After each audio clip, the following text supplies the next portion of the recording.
Nachádzame sa v Karnišských Alpách na hranici Talianska, Rakúska. Zase sme na hranici, kde boli ťažké boje medzi rakúsko-uhorskou armádou a Talianskom za prvú svetovú vojnu, tzv. Grande Guerra.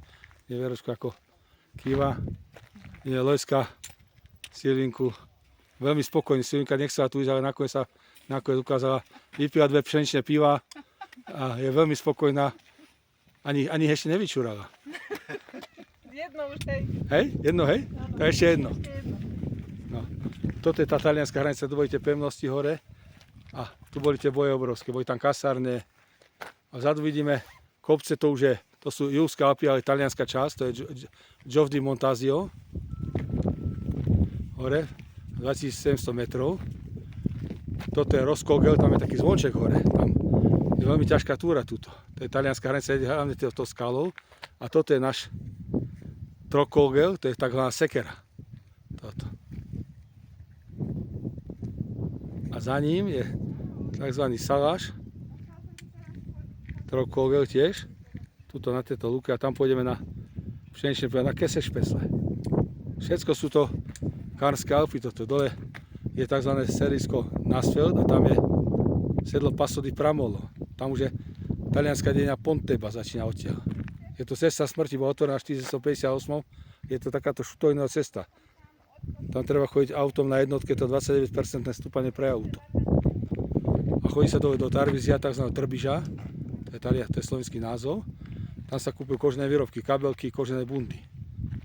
A za Tarvíziom sú Lago di Fusini, to sú najkrajšie talianské jazera. A pred Tarvíziom je Monte Luzaris. S lanovkou z 50% zľavu, tam pôjdeme zajtra, je tam najkrajšie putnické mesto v Taliansku. To poviem zajtra.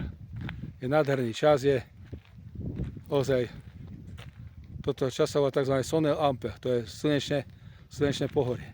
To sú Karnské Alpy toto. Ten Trokogel, to je mohutný kopec, toto obrovský. To je sekera tzv. Teraz nám v túto reštauráciu hore zbúrali, je tu lanovka je zbúraná a toto je Garkent Kogel.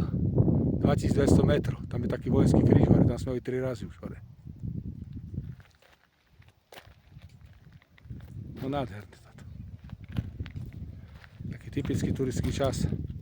Teraz sa ideme pozrieť na taliansku hranicu do Ponteby.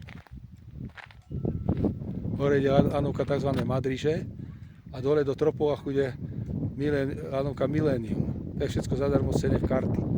Následne. Ideme manžel Hajčakovci, veľmi sú spokojní.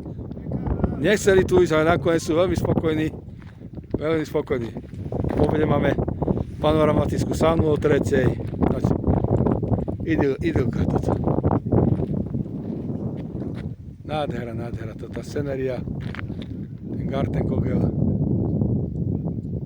Zadne je mestečko Hermagor. Dneska sú tam slávnosti v starom meste. Daniel Rebroš z podzávozu, tam má stánok, on tu pracuje. Tak ide tam predávať výrobky. No paráda. Túra 4 hodiny, na chate sme posadili. Garnicel Alm, 1660 metrov. Nájdeme pomačky dole, na Passo di Pramolo.